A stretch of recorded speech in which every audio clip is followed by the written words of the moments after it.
Attention! The National Weather Service has issued a hurricane warning for the entirety of the National Hockey League. Please stay tuned for further information from the Storm Cellar.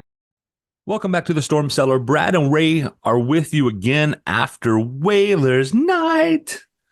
Should I sing it? Dun, dun, dun, dun, dun, dun, dun, dun, dun, dun, dun.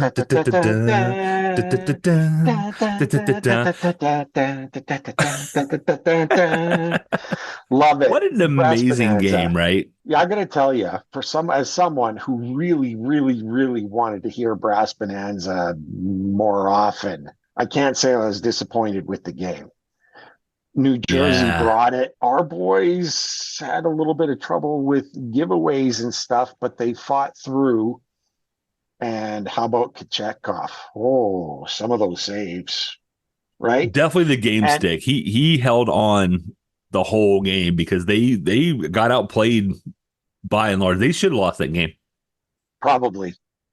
Yeah, that's a fair statement. And I hate the idea of them losing on Whalers Night. It just gets to me. He was focused, and we'll talk about PK in a little bit, and our goaltending situation. But it was wow. Just a great game, sensational game. I'm glad everyone's on board, and yeah, we'll get into it. Let's get into it. We don't have a guest today. We don't.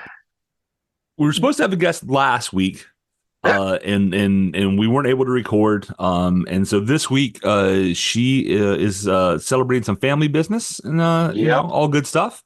But next week we will have Computer and Coin. Nancia is coming back, which it would have been a 1-year anniversary to see how she's developed in a year, but it'll be a year and 2 weeks since she was first on. And we'll see how things are going, with hockey life for her, because I can't wait. I bet she's got stories. How about the limericks, right? Every day. Oh, yeah. I love it. What a creative individual. Like, it's amazing to me. Super. You know what? I have to wonder, and I'm going to have to ask her this. And so if she's listening to this, she knows the question's coming. She started out with the haiku. Mm-hmm. And I had messaged her. There's one weird thing about Judge Wapner, Raymond, is that he's kind of made a name for himself. If you know anything about me, I used to have haiku week, where every response that I did to everyone was in the form of a haiku. And it's my favorite form of poetry. I got pictures of me standing next to the community sign of haiku in Maui. There's a place called it's not in Maui. It's I guess that's what it is. It's like on that island there's a little place called Haiku, and I got pictures of it. Like, I absolutely love it. And I mentioned it to her, and no sooner do I mention it to her than she flipped to limerick. And I'm like, I'm hoping it didn't scare her off from it. But the limericks are even better, right? Like, the limericks are even better. So it was crazy. I want to ask her. It was awesome. I feel like we connected there. I love the creativity. I mean, you can see the creativity with the videos. Just to start with, right? Awesome. And just how into it she is. She's like a sponge, right? She just wants to learn everything about it. And it's sensational. It makes her one of my favorite Caniacs. Anytime somebody will just jump in with both feet and just go for it, I think is exceptional. It is. Absolutely. Where do we want to start, though? So we couldn't do that, but that's okay. It's just the two of us. We'll dive in. Let's talk about the game a little bit. We got it's the Devils. Like, they're a Metro team. They're underperforming. It's a game you kind of expect to win after a couple of days off. But I mean, the Devils came out and a little bit. It reminded me of the old style Devils, right? Like, you have kind of a neutral zone trap, slowing things down that Carolina was having a lot of difficulty with. And it didn't look like the ice but there were a lot of like errant passes and like weird puck turnovers. It just wasn't a clean game, if that makes sense. There You know what I mean? were, yeah, it was, and unfortunately, I had to watch the Devils feed of the game, and they were very quick to point out. And I don't know if it was out of pride as a way to maybe pump up the Devils' style of play and what they were causing, or in shock because it really doesn't happen all that often. It was the number of giveaways. The number of giveaways were just out Mm-hmm. of, like, they were approaching 30, or did they get to 30? It was I crazy don't as know. It the was game a went lot. on. It was way too many, and you could see the play. It's like, guys, make those passes to the tape and stuff. It seems like the passes were just off and they're making some bad choices, but they survived through, and thankfully they had Kochetkov, who lost his stick 4 times. So at least one of those times it went out for punchy punch, pucky punch. That's what Yeah. I saw. It's what I saw on Twitter. It, It needed a koozie. There was an apology. It's like the um, time Tuukka Rask was leaving the ice and forgot they weren't actually down a goal. It was the same thing. That's yes, all. yes, exactly. Get back, get back. It was a crazy, wild, entertaining game. Everyone had a good time last night. I loved watching, and the music. The individual responsible for the music in between puck drops, DJ Mr. Ills. chef's kiss on the selections there. That was fantastic all night. Loved it. They just dove into the theme, made it that much more enjoyable. It wasn't just the game, it was the environment. It was the It was. spirit This taking it was on. the It was best great. Whalers night, I think. I mean, they've done the headbands and the Walkman and stuff before. Like they dove into that. They threw some Mm-hmm. like old style filters. Jack Ridnour, who's been on in that creative team, with the graphics, kind of Yeah. made them look old school, right? I love the fact that they went with white Whalers jerseys and not the gray. Yes. That gray is just a very blah gray color. I've never been a huge fan of that. The whites are way better. Tom, if you'll just bring out blue ones, like I'll buy one. Like the blues are where it's at. I'm sorry. But yeah, everything about the night, I thought they really have, dove in hard. Is it a money grab? People are going to say, yeah, it's a money grab. But so is the other 81 home games or 81 games a year. You Yeah. know, it's all about separating you from your money, folks. It's Yeah. Whalers night Exactly. works really well. Like let them do it. It's one of the, they're not going to stay here if they're not making money, right? And they're making money. Like there's a wait list on season tickets, but it even felt old school hockey. Like I said, New Yeah. Jersey wanted to slow things down. It was a 0-0 goalie battle. It's the first time in a long time that we have not seen both New Jersey goalies in a game. Congrats on Yeah. congrats on Vanacek for staying in for a whole 60, 3.5 minutes this time. Like good He for was him. sharp too. He was really sharp as He well. It was. was a He looked true great. goaltender battle. It was. And Kochetkov, to jump ahead a little bit, Kochetkov, he had just a stinker the other night, right? The end of the first period, he lets in a goal. Okay, that's one you really shouldn't give up. Then he lets in the one from the red line. And, I mean, the quote that he said was, something to the effect of, I had no confidence, from that red line goal. I just need to focus for my position and my hands. I don't have a lot of ideas. I just want to work.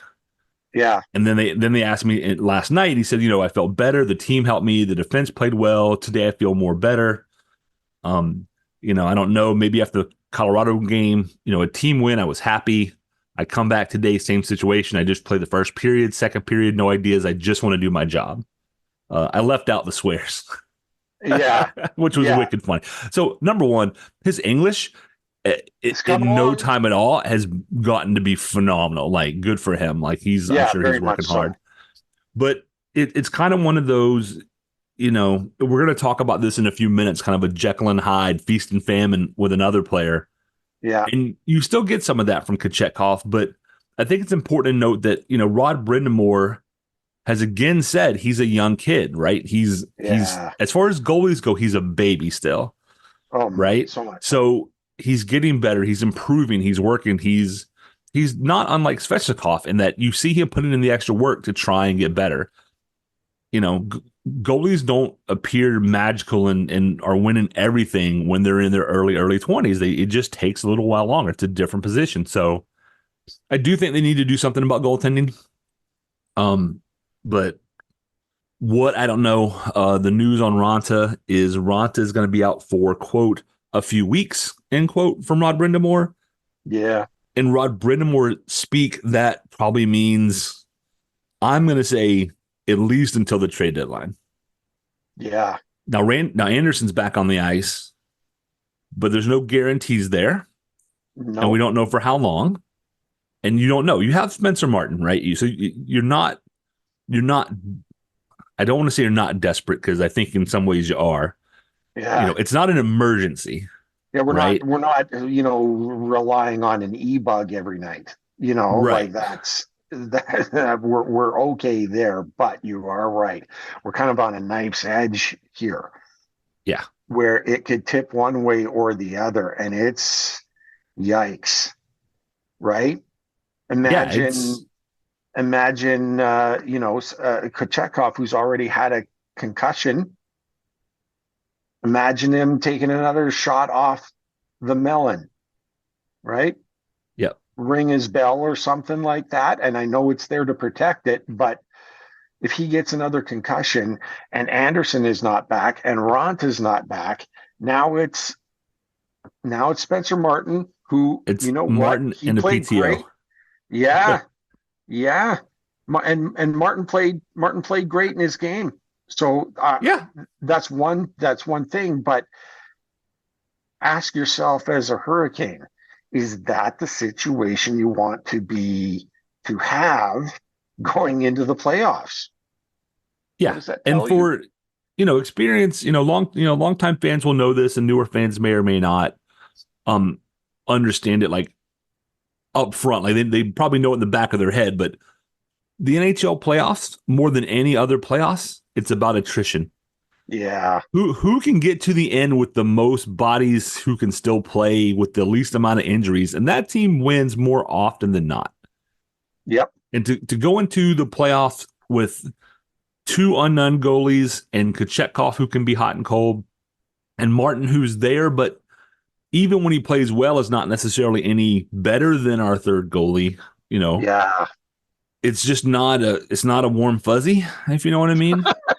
I mean, it certainly makes you nervous. I'll say that. Yeah. And it doesn't help when Brindamore says last night, they asked him about it, and he came out and once again said, we like to pick up our people in the off season, not mid season, which, take it with a grain of salt, right? If Don gets a good deal, he'll do it. But if he doesn't get a good deal, he won't. And we just don't know.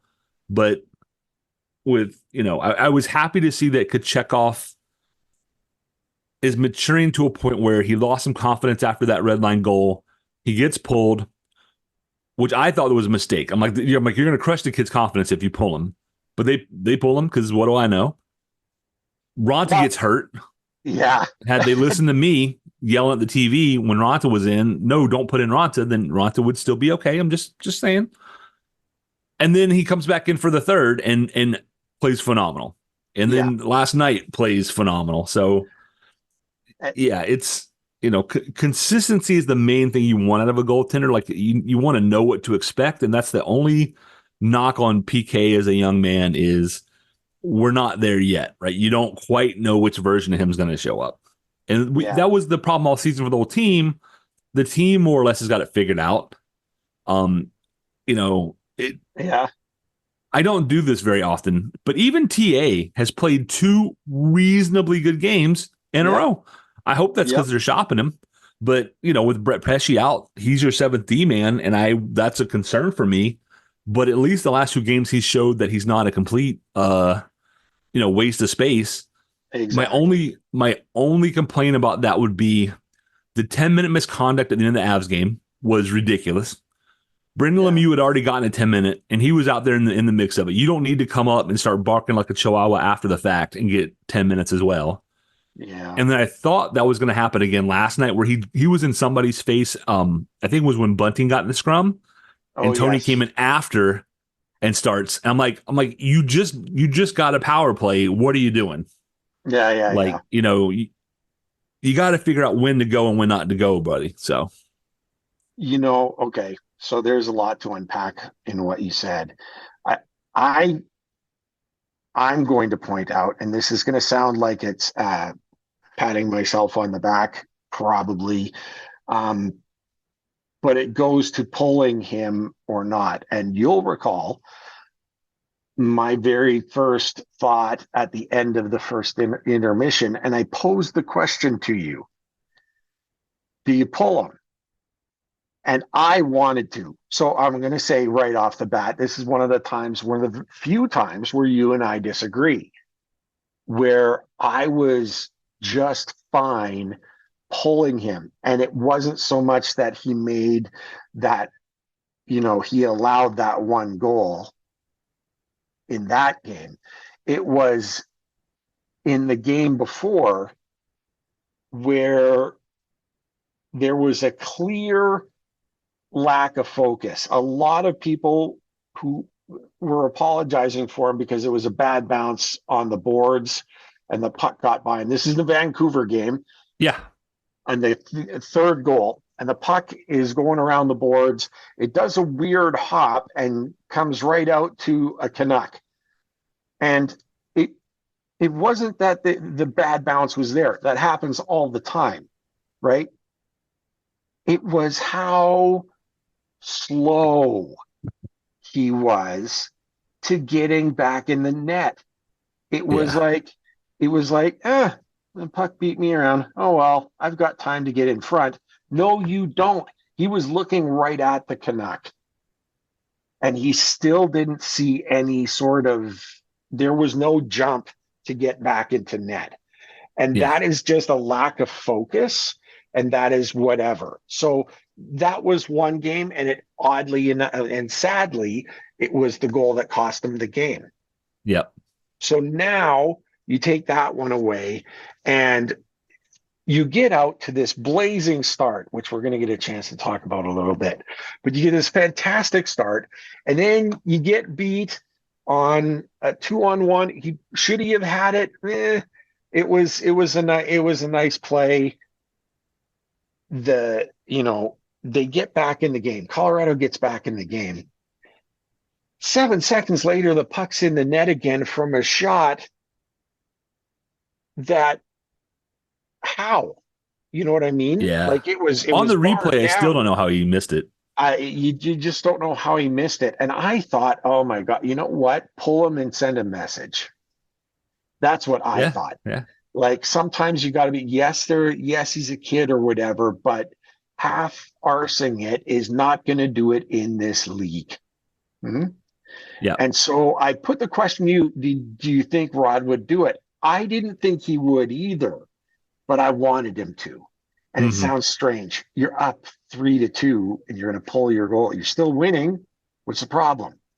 Yeah, And then I went to Ronta and I was like, yes, maybe you get the message. Of course, Ronta gets hurt making that Gumby save again. Can you imagine McKinnon not scoring from that position with the puck and with the net that wide open? I know it cost me like $40. It did absolutely. Like the law, I mean,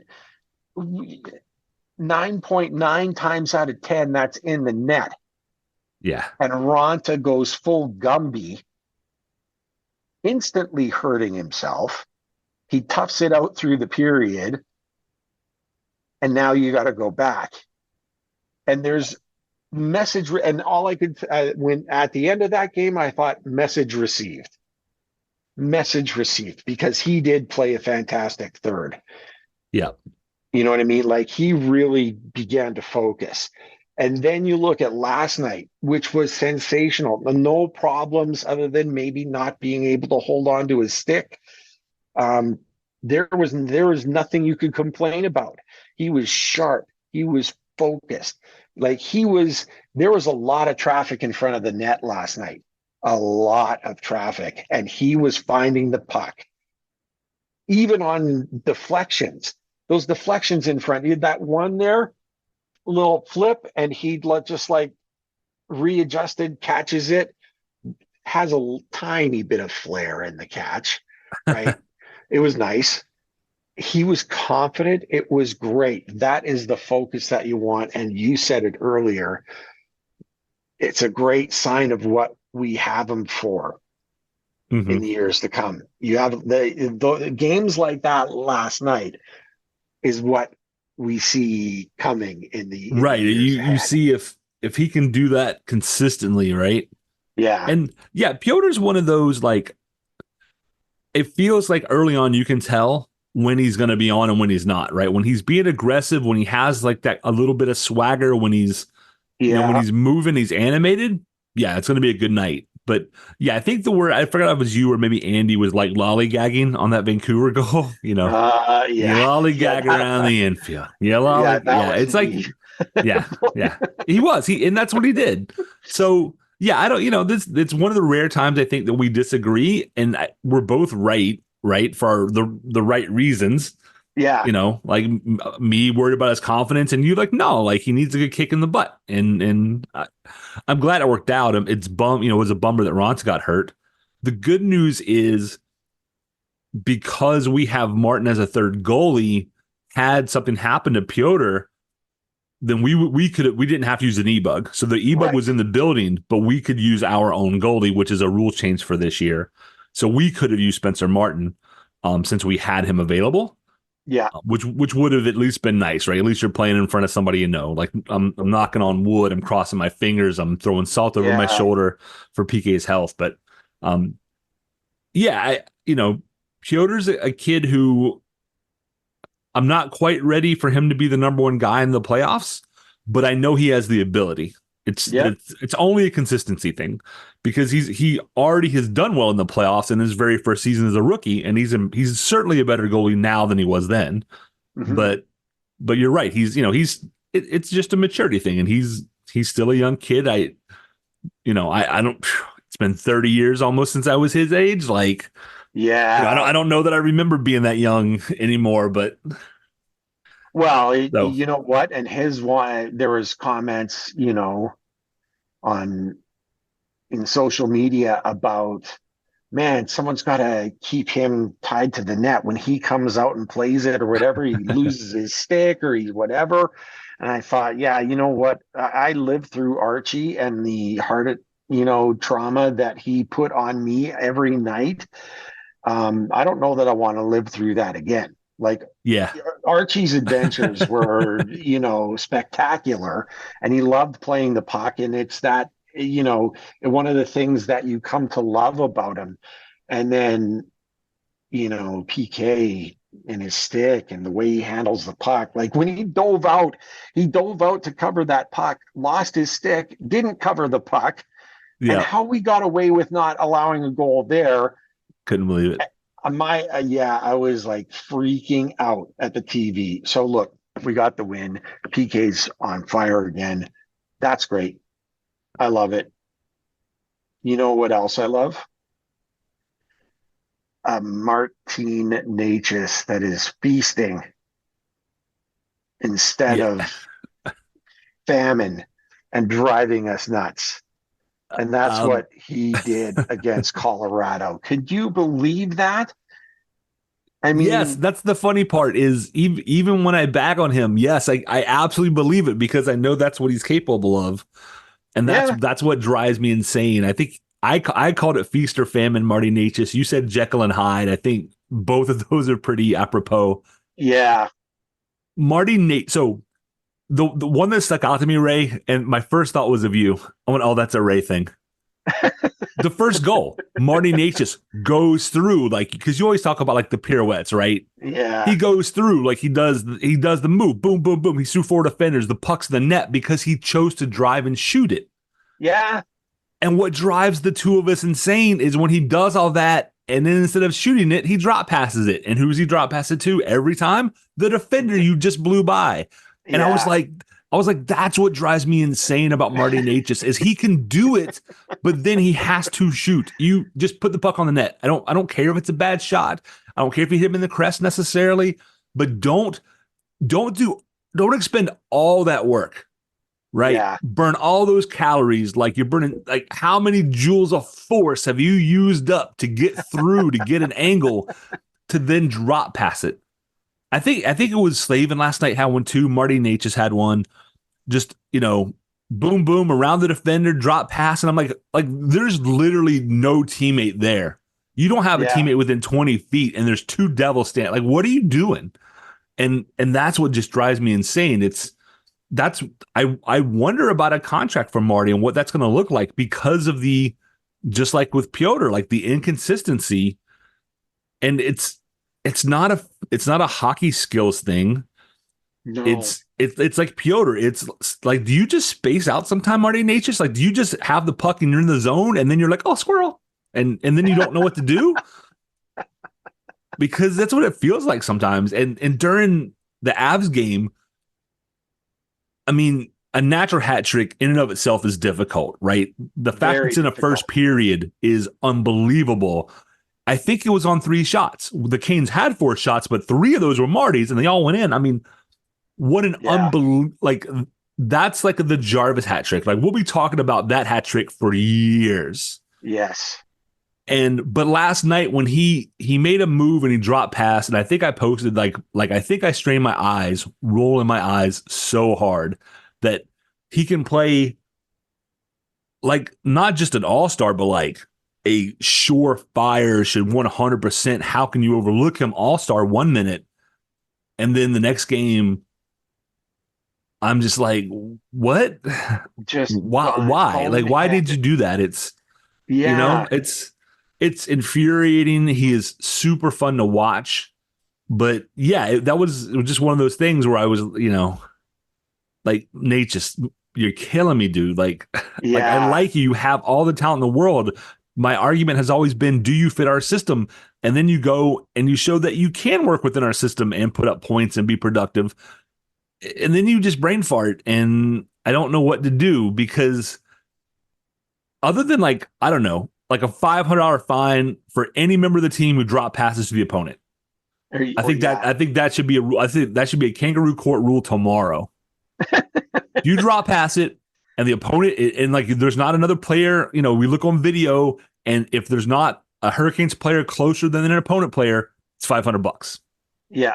And send that money to charity or do whatever, make something good out of it. It's spreading. Man, oh man. I forgot if it was Stahl or Slave, and it was one of those guys did it, and I was like, "Was that Marty?" No, Marty's not on the ice. That's who did that? Like, oh my, it's contagious. It's gotten worse. Yeah, you know what? I'll tell you one thing. The other thing that I've noticed, and perhaps this is a really great sign in my eyes.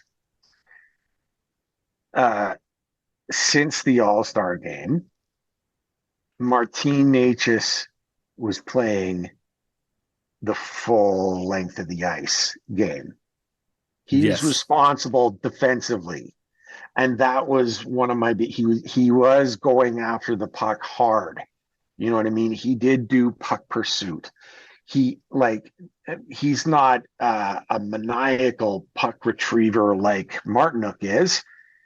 That guy's, he's like a dog on a bone, right? Like that's Martinook's game. He wants it so bad, and you could see him racing for it. He wasn't like that, but defensively responsible. He was not letting his guy go around wandering to the back door of the net. He was staying with him and causing I say causing havoc, but causing chaos for the guy that he was responsible for covering. Active stick, defending and preventing passes and stuff. Like that's what we wanted to see him all along. And then you add all of that to what you just shared. The speed, the quickness, the shot, straight fire. That's the guy that we want. And maybe his agent got to him and told him, dude, you're not going to get a great contract unless you really turn it on. And now he's turned it on, and I've got no trouble with him now. You know what I mean? Like, really fantastic. He cuts to the middle and a great shot for the first goal. And that's, you know what, everyone, the Hurricanes are a volume shooting squad.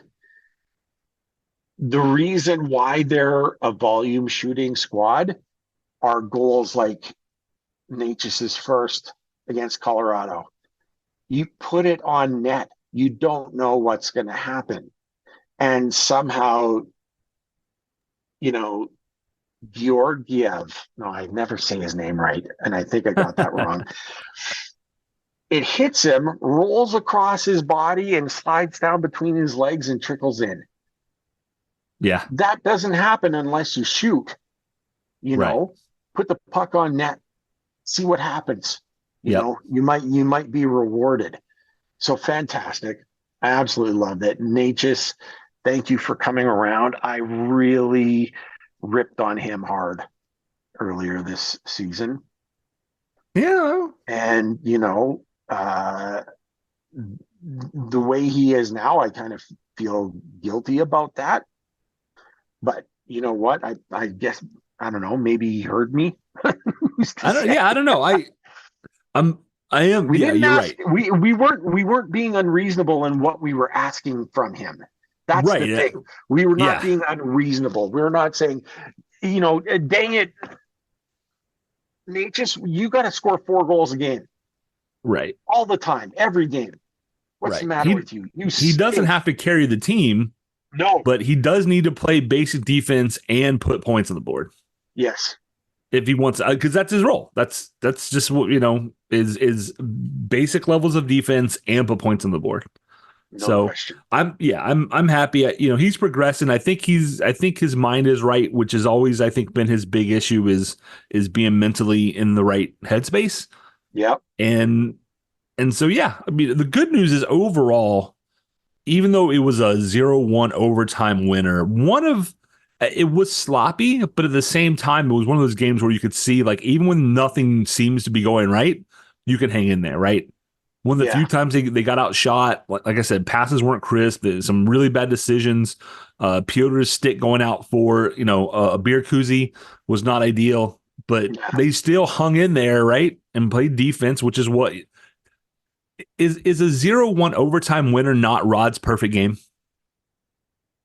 It's, you know what? Not just Rod. I think every coach, you'll hear it all the time. Every coach in the league, not very many of them want 7-5, 8-6 games. Up your way, Edmonton and Calgary, those guys seem to like those games because they have a lot of them. Yeah, they do. They do have a lot of them, but it makes a coach crazy. Yeah. I mean, the coach wants them to be better defensively, always better defensively.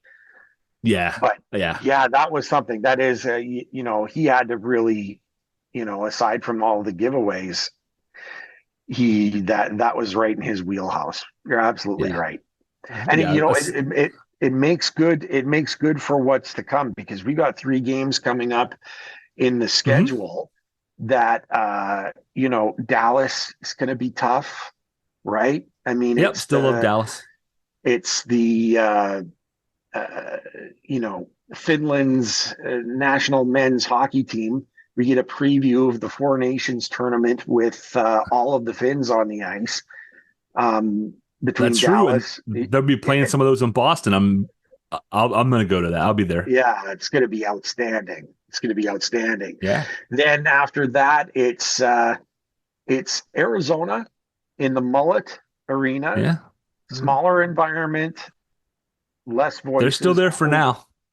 Still there for now. Yeah. And then finally on Saturday, before we all get back together again, in Vegas, a game where we really put the boots to Vegas. Let's make no mistake. They were greeted in a most unsportsmanlike fashion in Raleigh when they came in. The Mhm. Hurricanes really wanted to show that, and they did. Wow. Like, that was one of the most impressive games that the Hurricanes have played all season. Yeah, let's do that again, right? I'd love to do that again, but different environment. You don't think that they want a little payback on that. So Oh yeah. that, that's coming. That's coming. Yeah, I mean, So not that we haven't had games against good teams, but the 3-2 loss to Vancouver, which was really a PK error. Vancouver's top team in the league, right? yeah, So when you're looking to get against one of the top teams in the leagues, and you can measure stick and say we only lost that game because of a brain fart. yep. Awesome. Vegas is another one of those. Like when you go in there and you do well against Vegas, you go, okay, we can compete, right? That's good for the guys. I would rather drop the Coyotes game than the Vegas game for that reason, right? Because Yeah, the Coyotes are always sneakily good. They beat top teams all the time. It's not like you shouldn't feel bad about that. But when you no, can go into a place like Vegas and come out with the dub, when you on the flight home, you go, hey, they're like the fourth or fifth best team in the league, and we just beat them. Like we can do this, right? We're not quite to playoff time yet. We still got a couple of months, but you can see the light at the end of the tunnel at this point, right? you totally can. You totally can. And we're slowly reeling in the Rangers. Rangers caught fire again. They're Yeah. winners of 4 straight. They're not going to make it easy, but the Hurricanes are playing well, picking up points, going steady. There was question a couple of months back whether we were for real or we're going to have issues. They've turned it on just like we expected. They're playing the style that we have come to know and love, and Mm-hmm. they're getting the results. You look at Philly, who I'll say it now. I thought that when they lost 5 straight going into the All-Star game, I thought no Carter Hart, no chance. Yeah. And I just thought that was going to be the end of it for them. And now, that coach, right? He can, okay. I don't like the way he treats the media Mm-hmm. at all, but Tortorella, you got to give him the props.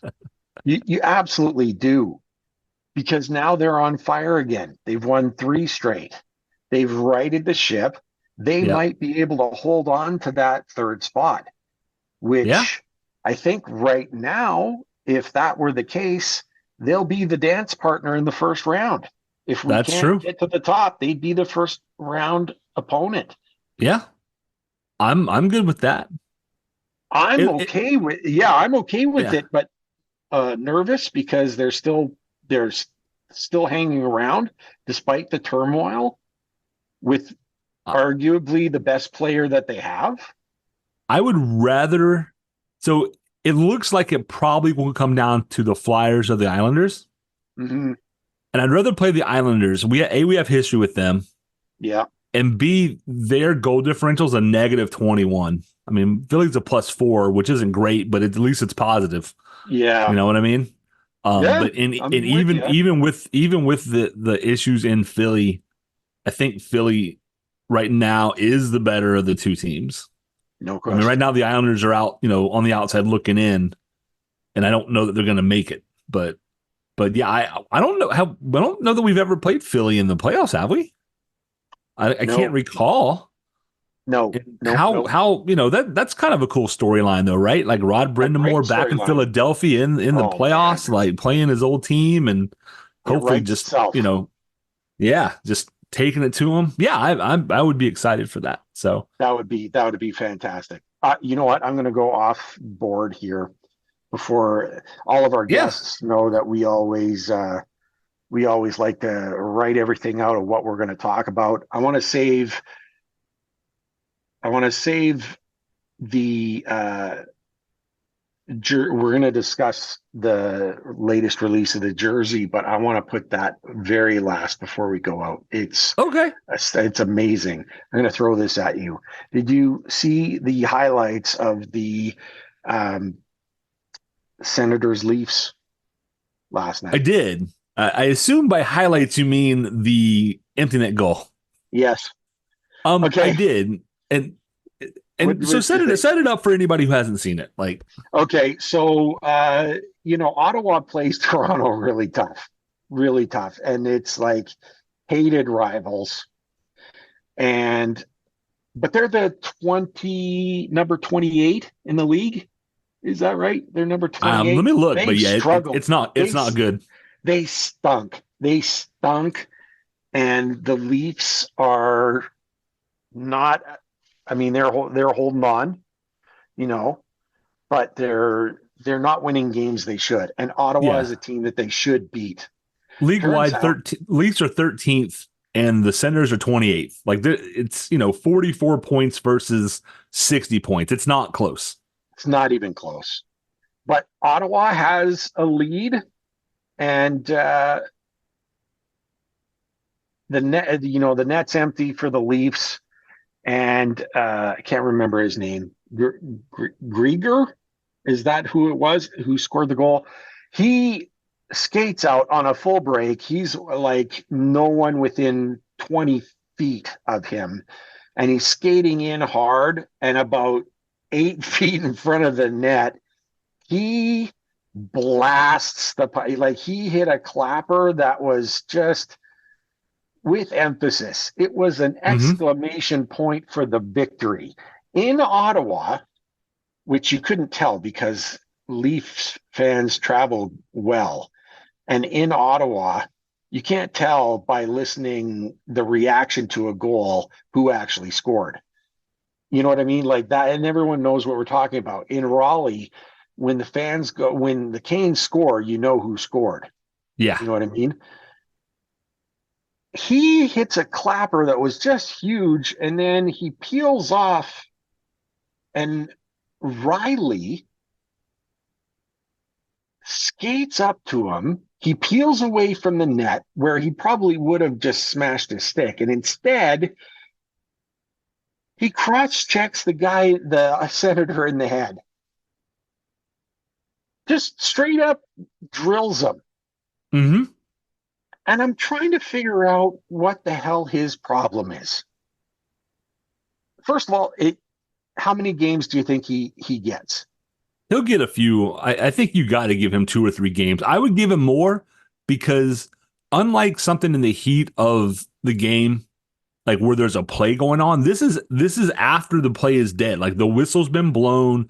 There's no scrum. There's no reason you should even be within 6 feet of the guy, and Exactly. you go over.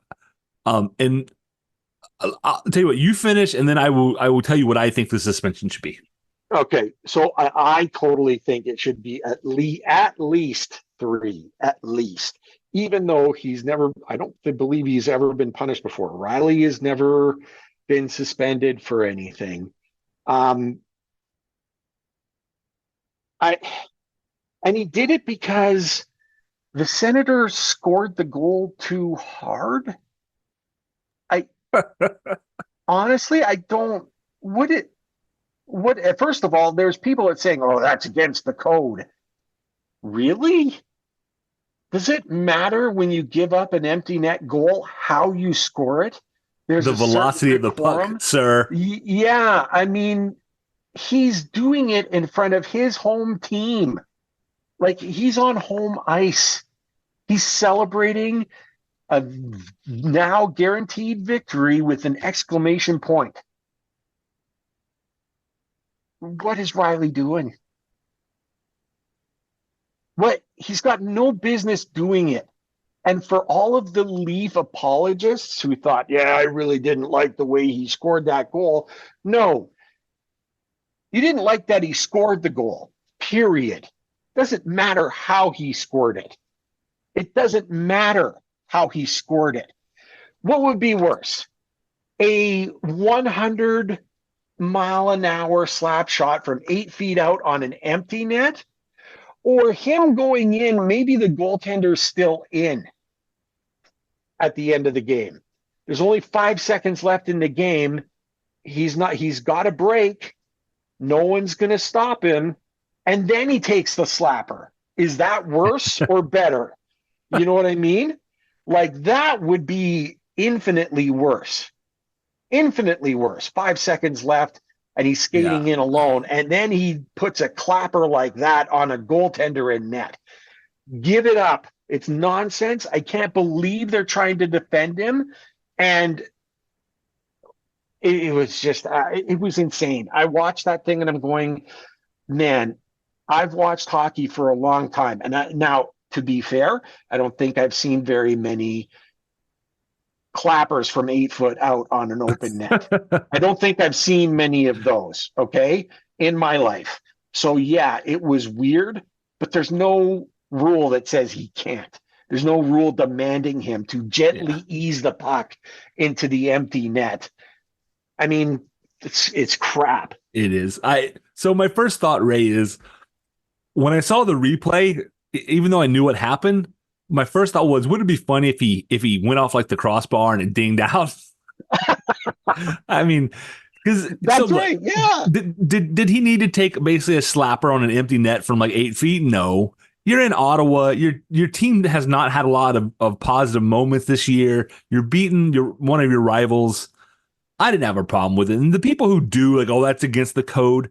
Hockey players will like have a heart attack and then not want to miss a shift. But then you do something as soft as that, and they get all bent out of shape. And I don't understand it. It's there. You're right. There's no unwritten rule that says if the velocity of the puck is more than 22 miles an hour, then you have to fight the guy. So you asked about the suspension. I'd give him like 10 games. And this is why.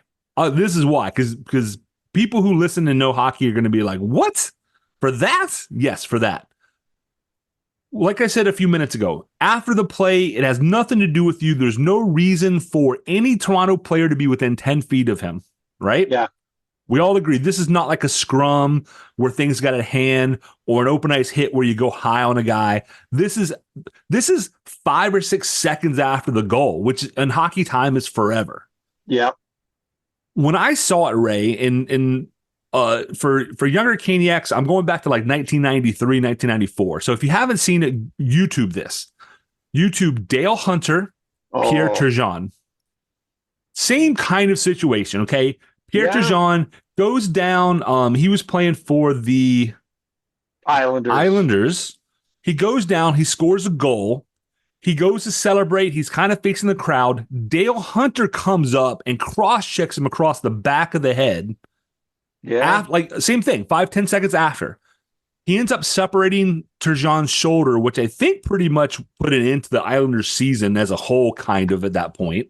Pretty much. He got 21 games, which at that time was one of the longest suspensions in league history and still is one of the longest suspensions for doing the same thing. The difference is that Turgeon had to go to the hospital with a separated shoulder, but I've often said you can't penalize it based upon what happened. You penalize it based upon the actions involved. So I'd give him 10 games, and I would put out a league notice that says the next person who blindsides somebody after a goal, not 2 seconds, like if you're battling for, but if it's 5 or 10 seconds after the goal, the play is dead, and you blindside somebody, like I'm going to make it 20 games next time. Yeah. If you want to get those kind of hits out of the game, because he could have really hurt him. Blindsiding a guy with a hockey stick, for folks who don't play hockey. Now, I've been cross-checked with a wooden stick, which does not feel good. Like when somebody takes basically a 1 by 1.5 piece of lumber and slams it across the side of your neck or your gut, it hurts. It does. Carbon fiber ain't gonna break. Like and it's gonna flex, and there's gonna put more energy in your body. I can't imagine. So when I saw it, my first thought was the Hunter Turgeon incident in which Dale got 21 games. So nobody got hurt, so it's going to get written off, and I think he'll get a couple of games, but this should be treated seriously. Like, this is an easy win for getting those kind of cheap shots out of the game, because it's so easy to say, look, it was an empty net goal. The game was over. It was 5 or 6 seconds after the goal. There was no other Maple Leaf in the area. Like, you're not defending a team or anything. It's so easy to make this an easy victory for getting cheap shots out. I'll say this, and I think it might bring it to a head here. That was assault. Yeah. It wasn't part of the game. That was a straight up assault, and probably should be. I mean, I believe that he won't get more than 3. I don't believe, because of what he's done in the past and stuff. He's not a guy, but that was assault. I mean, it just plain was. Yeah. Game, the play was over. It's not something that happened within the whistles. Right. It was after the whistle. Yeah. And the senator who peeled off, he's celebrating and stuff, and then he turns and looks, and there's that look in his eye like, the hell are you doing here? Pack. Yeah. I mean, it was like that. Why are you following me? What's the issue? If you're the Leafs and you don't like that empty net goal, play better. Yeah. Don't let one of the worst teams in the leagues beat you. Like, if you don't like it, don't pull the goalie. But like you said, I would rather have them fire on empty net and just say, you know what, like, I'm going to go in the locker room and curse a bunch and break some sticks and all and get out of my system. But you're right, to go assault the guy is just unconscionable. Reilly, just break your stick on the net because you're upset that you lost the game. That's what the crossbar is there for, man. The crossbar is there for you to break your stick on. Watch 100% any number of NHL videos. That's what it's there for. Yeah, there's a great length there. So that was really egregious. It was. Before we get to the specialty jerseys, which we'll finish on, really quickly, because I find it kind of funny and kind of sad, which was a song lyrics, I feel like, from like my past. I'm trying to think of Mad World by the Donnie Darko, Mad World. Find it kind of funny, find it kind of sad. The things of which I'm dying are the best never had. Yeah. 2 Stadium Series games this weekend in the New York metro area. Rangers, Isles, Philadelphia, and the Devils. And the Devils. Not sold out. Yeah. I'm just going to throw it out there. The Triangle metro area has 1.4 million people, and we sold 60-something thousand tickets to Carter Finley Stadium, and the Canes sold out their allotment twice, same day. Yeah. And MetLife for hockey is listed as 82.5, so about 20,000 more seats than here. But the New York metro area, not including Philadelphia, is 20 million people.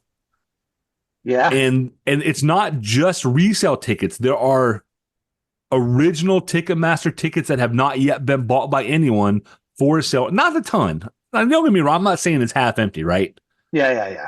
But for fan bases who claim to be like, the Rangers, right? Like, we rival Toronto. Like, we're the biggest team. Like, well, we're the Devils. Like, we're Philly, right? Yeah. The Isles are like, we used to be really good.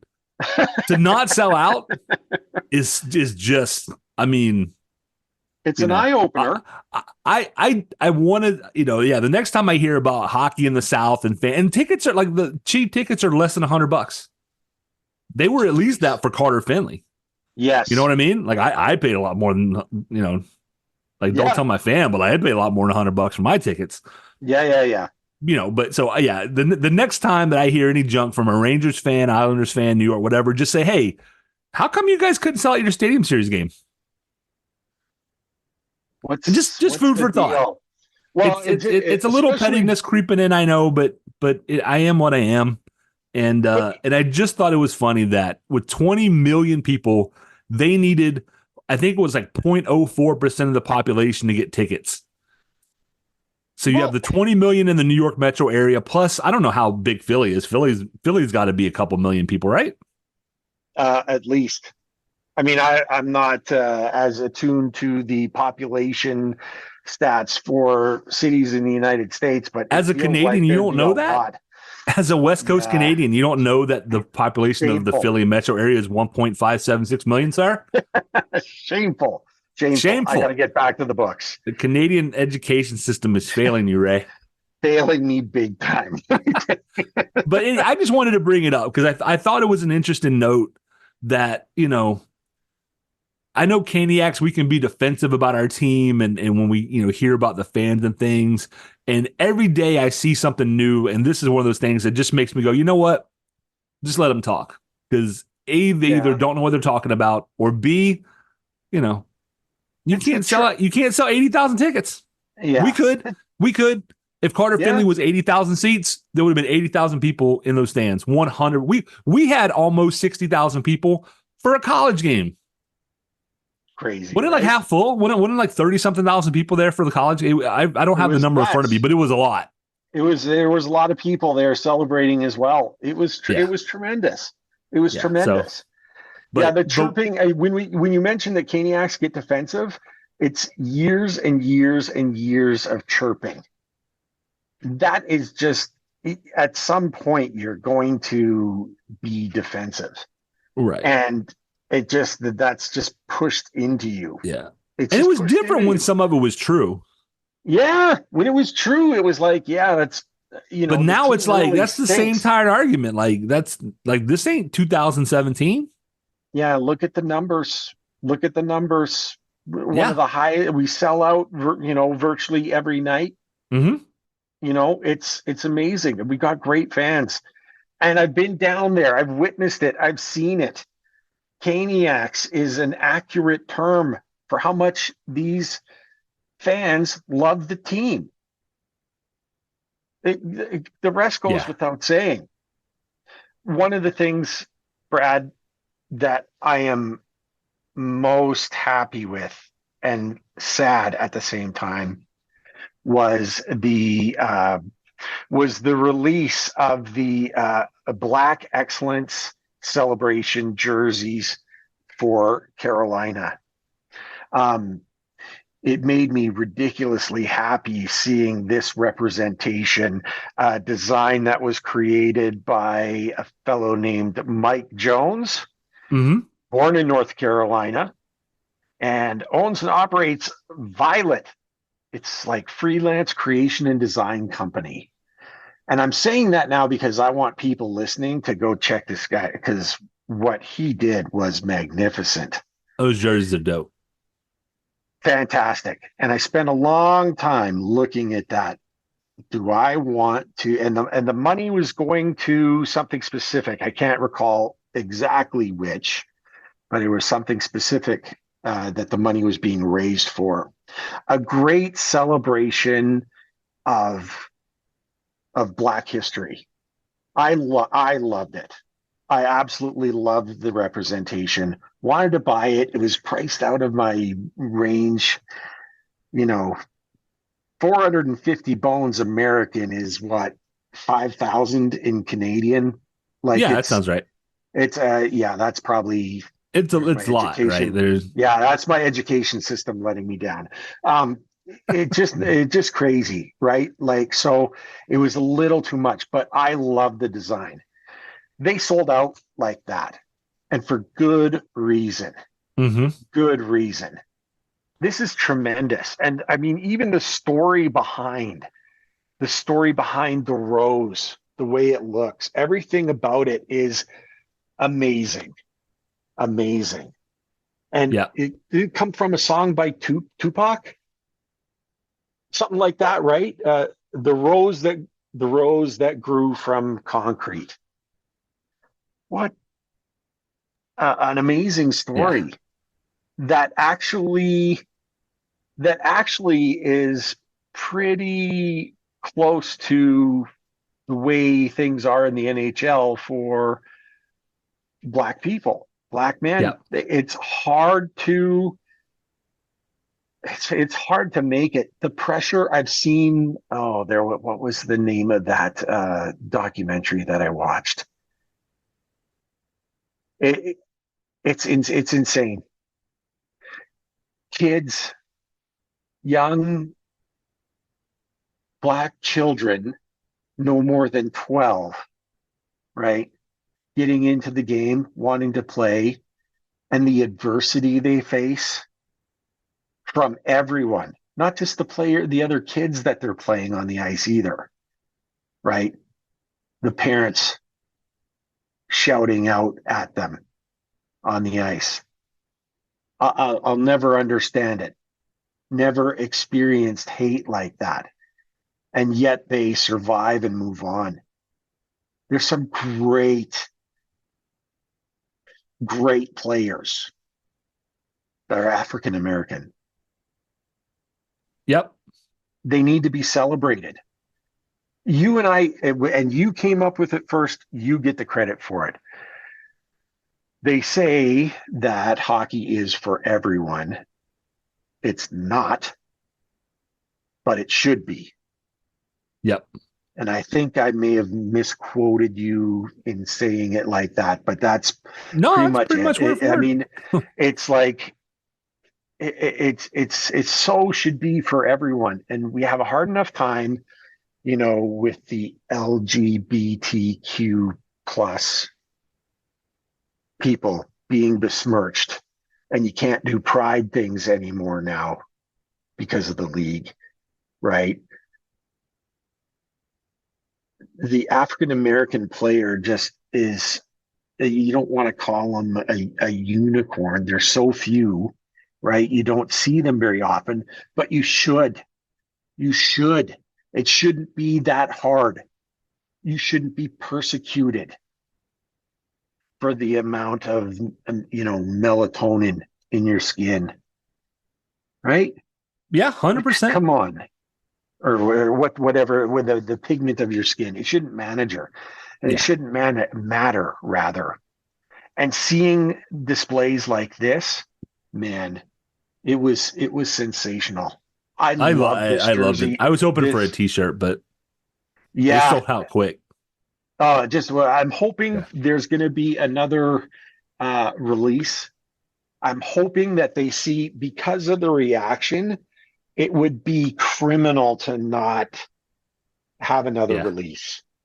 Yeah. Honestly. You know what I liked was, I think I saw it this morning, was Computer and Coin mentioned how she likes the term Black excellence because it's an active thing. Like Black history makes it sound like things that happened in the past, whereas she was equating Black excellence to meaning what's happening now.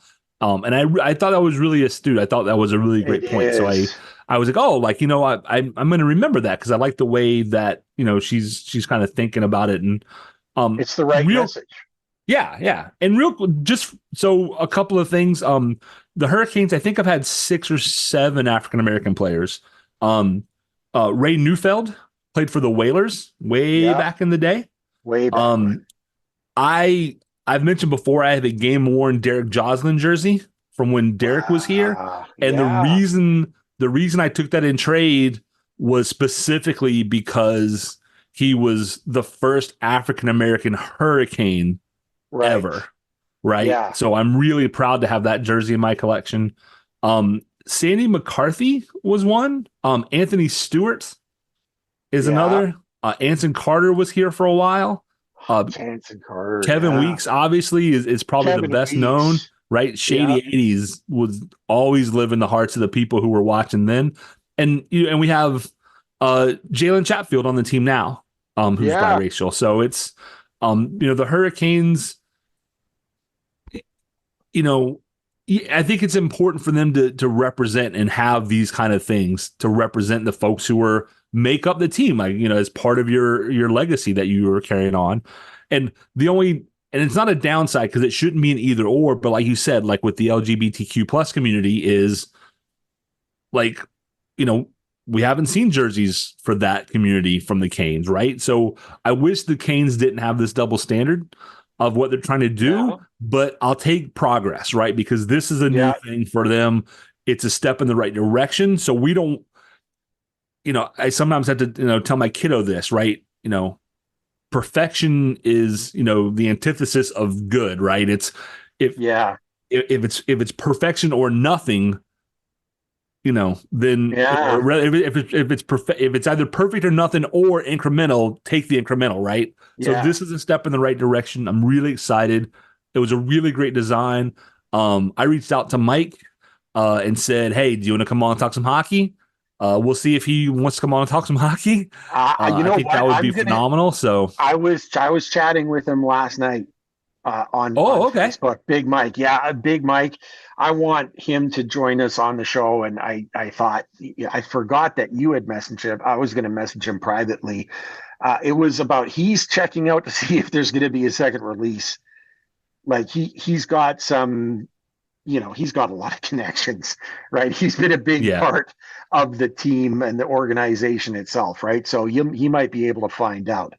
And yeah, you know what? We need to get him on for sure. Yeah, absolutely. That would be amazing, right? Because I'd love to hear if he can talk about it. I'd love to hear about how things went with the Canes. Like, I'd like to hear, because I don't think the Canes would ever have somebody say this is the process from our end.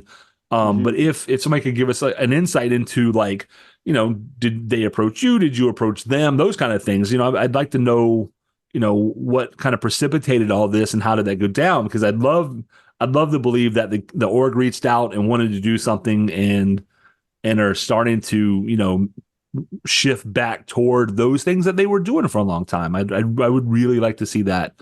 Everybody makes mistakes, everybody screws up, and we can tell them about it.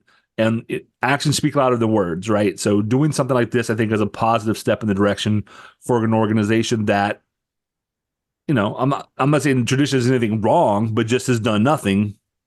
And I want them to see them do something. So yeah.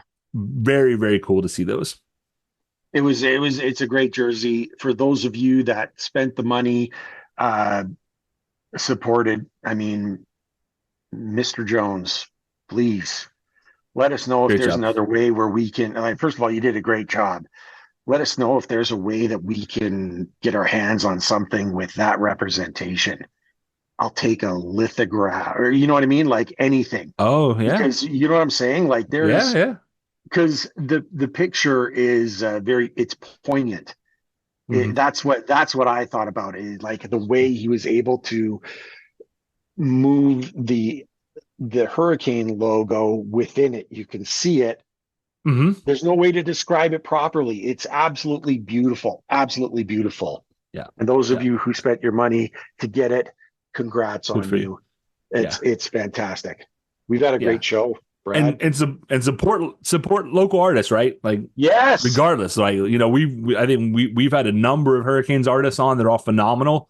Support them, because just because they're not making maybe a ton of money at what they're doing something they love. And I look at the paintings and stuff that I've gotten, and I adore them. So yeah, but yeah, we've had a long show for just the two of us being on there, man. Yeah, well, we are loquacious. Are we not? Both of us, especially especially when we're talking about things we love, like Whalers Night and a Necas on fire and a goaltender that's snapped too. You know what I mean? Like when it's great, it's there's so much to talk about, but sometimes we forget things. And I'm a forgetful sort, which is why you're the brains of the operation. You're always able to set me straight and true. What exactly am I missing? Paula sucks eggs. Yeah. Shout out to Moose a Million and Julie, who was on the program for that T-shirt. Love it. Yeah. Oh, you know what it is? It's cocaine.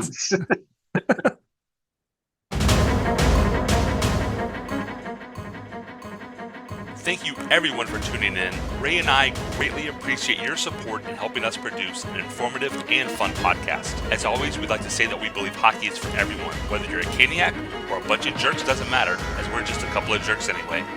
We would love to hear your questions, comments, and suggestions. We will do our best to answer anything hockey related. You can reach us via email at stormcellar97@gmail.com. On Twitter, we are at stormcellar97, and on Facebook at facebook.com/stormcellar97.